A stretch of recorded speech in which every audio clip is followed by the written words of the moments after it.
Chers amis, chers abonnés, chers collègues, bonjour. Aujourd'hui, un sujet difficile, qui parle d'amour, bien évidemment. La question est simple, pourquoi on s'accroche dans une relation? Pourquoi un être humain s'accroche à un autre ou s'accroche à une relation? C'est la question qui est posée en ce jour. Alors, il y a bon nombre de raisons à cela. Déjà, tout ça va reposer sur un constat très simple, façon de parler. C'est-à-dire que c'est quelqu'un qui va constater qu'il y a pas mal d'inconvénients dans la relation qu'il entretient avec telle ou telle personne. Une personne, donc ça peut être un homme ou une femme, peu importe.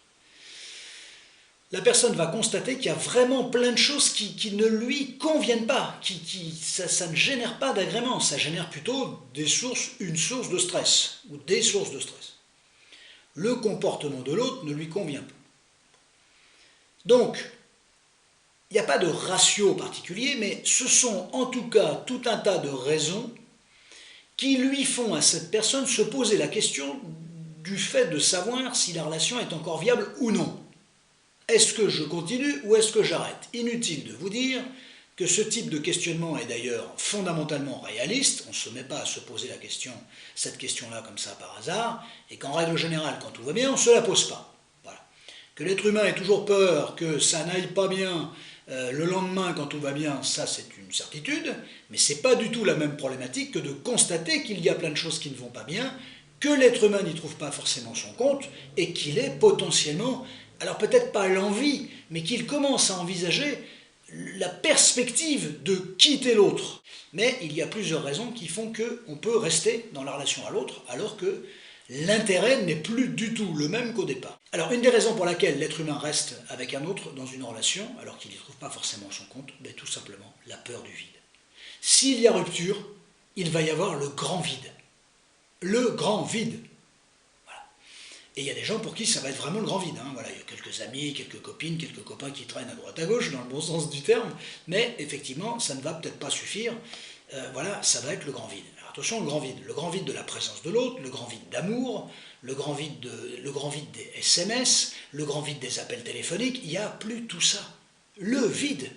Mais rien que pour cette raison-là, c'est presque logique, ça ne veut pas dire que ça soit forcément une bonne chose, mais en tout cas c'est presque logique, que l'être humain continue de s'investir dans la relation parce qu'il a peur du vide et qu'il préfère tenir ce qu'il a à disposition, même insatisfaisant, plutôt que de se retrouver confronté à un vide sidéral qui est effectivement l'une des choses les plus éloquentes qui puisse exister pour l'être humain.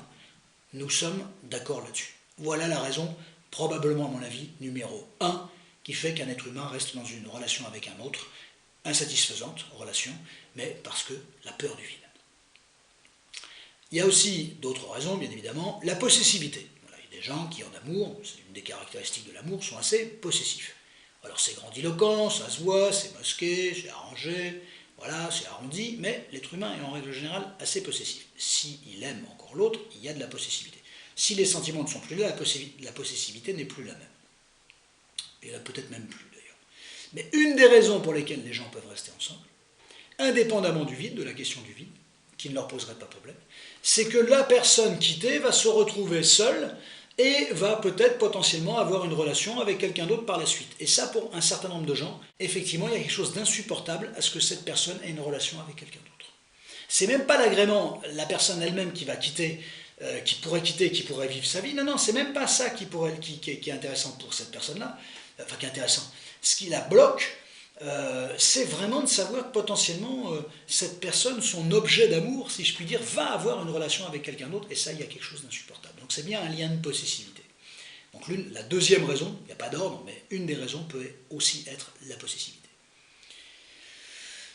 La question des sentiments va se poser. S'il y a énormément de sentiments, forcément c'est une des raisons qui fait que les gens vont rester ensemble, alors que s'il y a beaucoup moins de sentiments, je l'ai dit tout à l'heure, c'est pas impossible que la relation s'effiloche très très vite et se casse. Il y a aussi la dynamique libidinale, la dynamique sexuelle. Voilà, est-ce qu'il y a une compensation sexuelle à une relation affective très compliquée ou pas? Si oui, eh bien il y a des gens qui peuvent rester en relation les uns avec les autres parce qu'il y a cette dynamique-là. Tout simplement, qui est une dynamique de compensation. Ce sont deux choses différentes, nous sommes bien d'accord, mais il y a un tel agrément à vivre la relation sexuelle avec le partenaire que fondamentalement c'est une des raisons pour lesquelles ils peuvent aussi rester. Voilà. c'est comme ça. Les souvenirs, la question des souvenirs. Les gens ont en général partagé des choses extraordinaires, puisqu'ils ont fait couple, donc ils ont partagé des choses fabuleuses, et quand ils repensent à leurs bons souvenirs, c'est quelque chose qui les dissuade d'arrêter. Ce qui est logique, mais les souvenirs, c'est une chose, c'est du passé.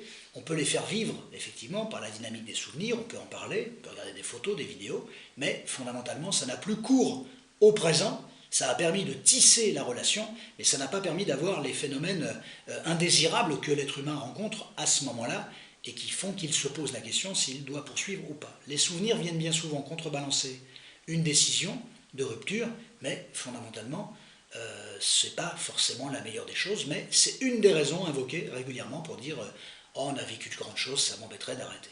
Voilà, ça s'entend aussi. Voilà. Bonne ou mauvaise raison, j'allais dire, peu importe, ça ne se juge pas, ça s'entend. Tout simplement. Il y a aussi la dynamique de « ok, ça va pas bien en ce moment », mais il y a la croyance finalement dans le fait que l'autre, que la période va s'améliorer, que ça va pas durer, que ça va remonter.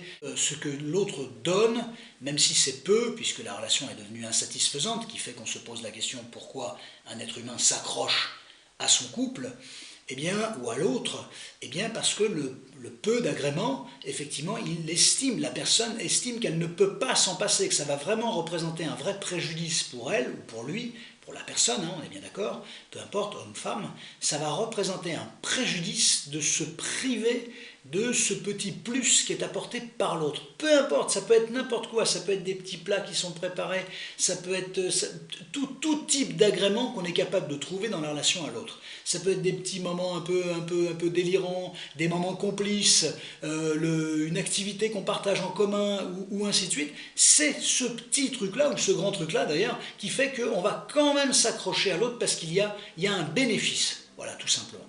Donc ça, c'était important aussi de le souligner parce que c'est une des raisons qui revient finalement régulièrement dans le propos que tiennent plus ou moins les gens. Voilà, alors aussi il y a une autre raison, bien évidemment, c'est l'aspect un petit peu, c'est plus complexe, c'est l'aspect économico-financier. La précarité, on ne sort pas d'un système comme ça du jour au lendemain, voilà, où on va, qu'est-ce qu'on fait, qu'est-ce qu'on a comme argent à disposition, les enfants, la question des enfants, voilà, il y a plein de questions comme ça. C'est-à-dire qu'il y a des gens qui sont dans une telle situation de précarité qu'ils restent avec l'autre, mais là c'est pas forcément une dynamique amoureuse, ils restent avec l'autre parce qu'ils ne savent pas où aller, ils n'ont pas les moyens de prendre autre chose, et effectivement ils restent dans une relation, ils n'y trouvent pas leur compte du tout, c'est-à-dire qu'il n'y a même pas vraiment d'agrément, ou à peine, où l'agrément devient un agrément matériel, et effectivement ils restent dans la configuration actuelle du couple, parce que l'intérêt matériel prévaut, voilà tout simplement. Ça peut s'entendre aussi, ça peut se comprendre, ça peut s'entendre, rien ne se juge, tout peut s'entendre. Voilà. Donc, j'ai vu avec vous, de manière un petit peu exhaustive, les 6 ou 7 raisons qui me paraissent les plus importantes et qui font que, effectivement, un être humain, malgré des constats au quotidien, ou régulièrement qu'il n'y trouve pas son compte ou qu'il y a vraiment des choses qui ne fonctionnent pas, est quand même susceptible de rester dans la relation à l'autre, d'entretenir la relation à l'autre, parce que ça représente un petit peu d'agrément. Voilà. Eh bien écoutez, à très bientôt pour un autre thème. Chers amis, chers abonnés, à très bientôt.